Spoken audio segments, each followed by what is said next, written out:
boys and girls. It's Bored with Miss Reynolds, better off reading every day. Today, have I got a good one for you. It is called The Tale of Peter Rabbit by Beatrix Potter.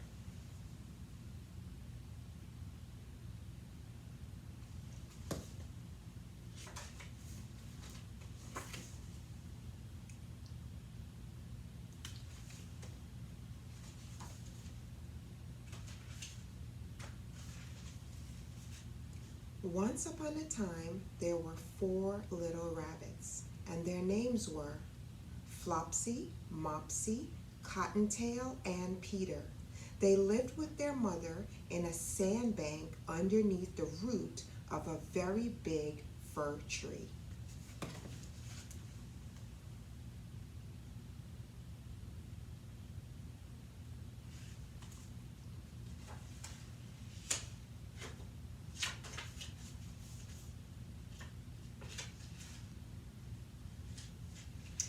"Now, my dears," said old Mrs. Rabbit one morning, "you may go into the fields or down the lane, but don't go into Mr. McGregor's garden."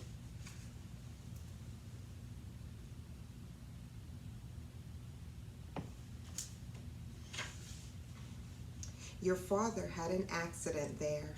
He was put in a pie by Mrs. McGregor."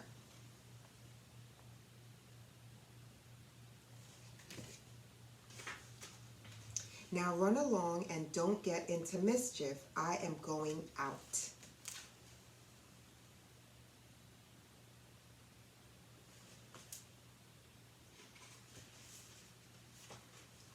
Then old Mrs. Rabbit took a basket and her umbrella and went through the woods to the baker's. She bought a loaf of brown bread and 5 currant buns.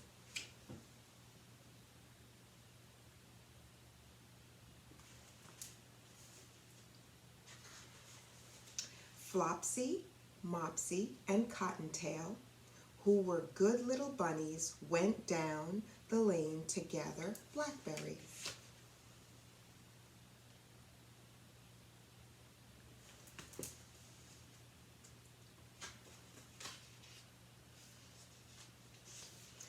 But Peter, who was very naughty, ran straight away to Mr. McGregor's garden.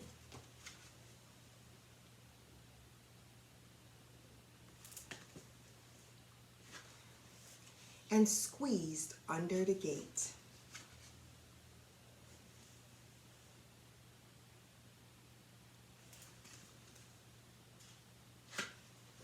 First, he ate some lettuce and some French beans, and then he ate some radishes. First he ate some lettuces and some French beans, and then he ate some radishes.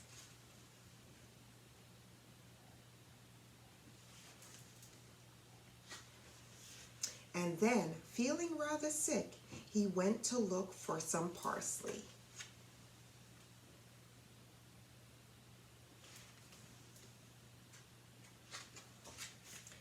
But around the end of a cucumber frame, whom should he meet but Mr. McGregor?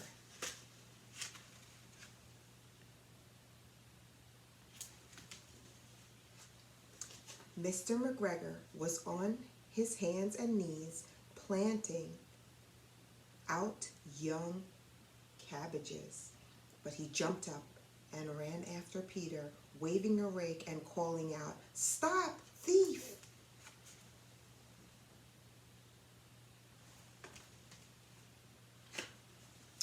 Peter was most dreadfully frightened. He rushed all over the garden, for he had forgotten the way back to the gate. He lost one of his shoes among the cabbages.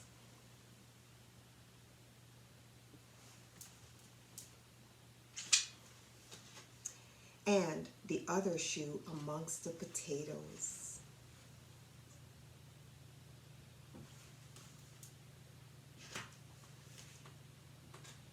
After losing them, he ran on 4 legs and went faster, so that I think he might have got away altogether if he had not unfortunately run into a gooseberry net and got caught by the large buttons on his jacket.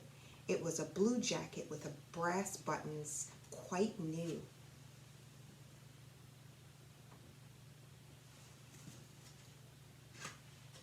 Peter gave himself up for lost and shed big tears, but his sobs were overheard by some friendly sparrows who flew to help him in great excitement and implored him to exert himself.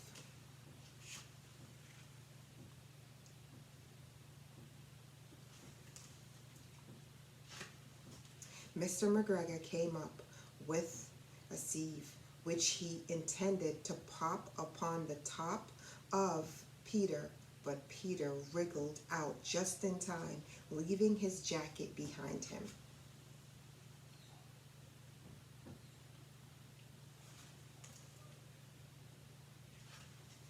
And rushed into the tool shed and jumped into a can. It would have been a beautiful thing to hide in if it had not had so much water in it.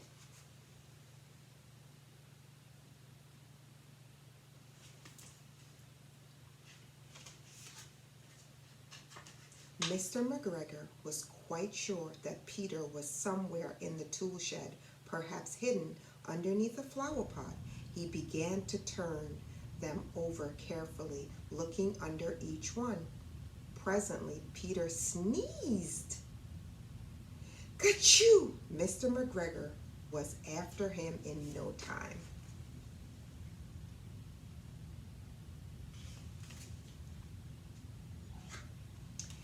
And tried to put his foot upon Peter, who jumped out of a window, upsetting 3 plants. The window was too small for Mr. McGregor, and he was tired of running after Peter. He went back to his work.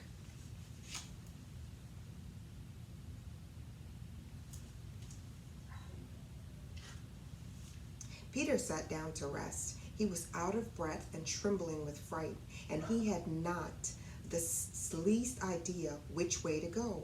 Also, he was very damp with sitting in that can.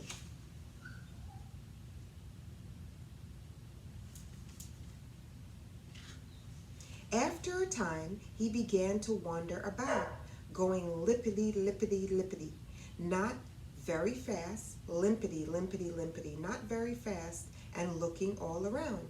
He found a door in a wall, but it was locked, and there was no room for a fat little rabbit to squeeze underneath.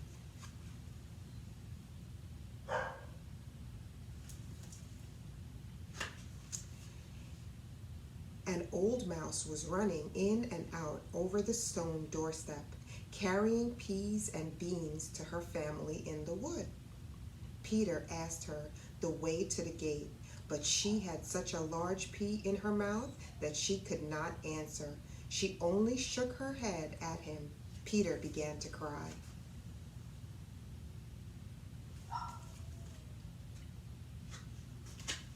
Then he tried to find his way straight across the garden, but he became more and more puzzled.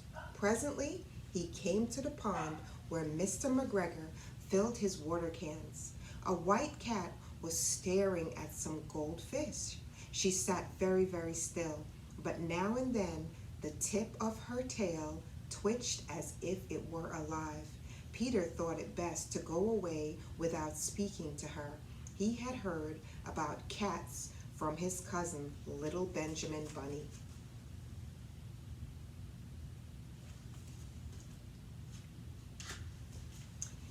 He went back towards the tool shed, but suddenly, quite close to him, he heard the noise of a hoe. Screech, scratch, screech, scratch. Peter scuttled underneath the bushes.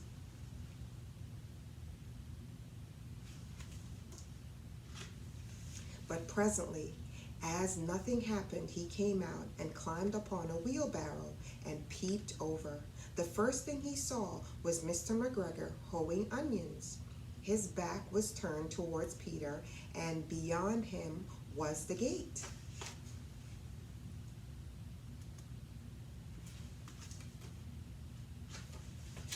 Peter got down very quietly off the wheelbarrow and started running as fast as he could go, along a straight walk behind some black currant bushes. Mr. McGregor caught sight of him at the corner, but Peter did not care.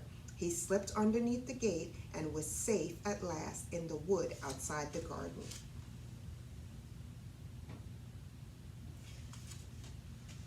Mr. McGregor hung up the little jacket and the shoes for a scarecrow to frighten the blackbirds.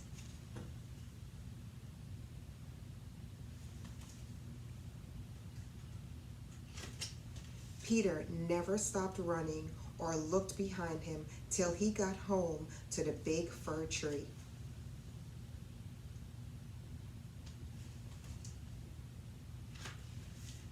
He was so tired that he flopped down upon the nice soft sand on the floor of the rabbit hole and shut his eyes. His mother was busy cooking. She wondered what he had done with his clothes. It was the second little jacket and a pair of shoes that Peter had lost in a fortnight.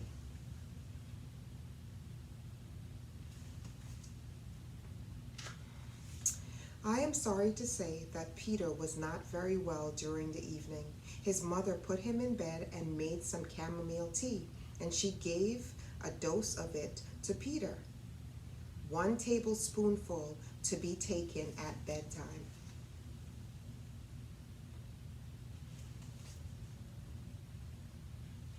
But Flopsy, Mopsy, and Cottontail had bread and milk and blackberries for supper.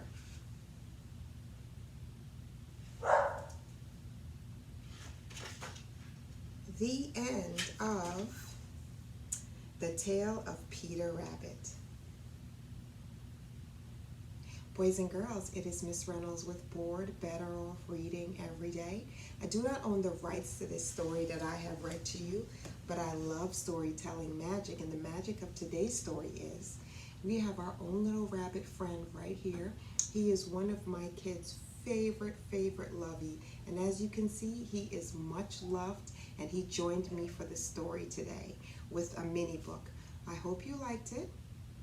I hope you are doing something fun and enjoying yourself, because guess what? Spring is here and it's time to get outside, especially if you are a rabbit or have rabbit friends, or like me, have friends and cuties like these. I will see you again soon, but first,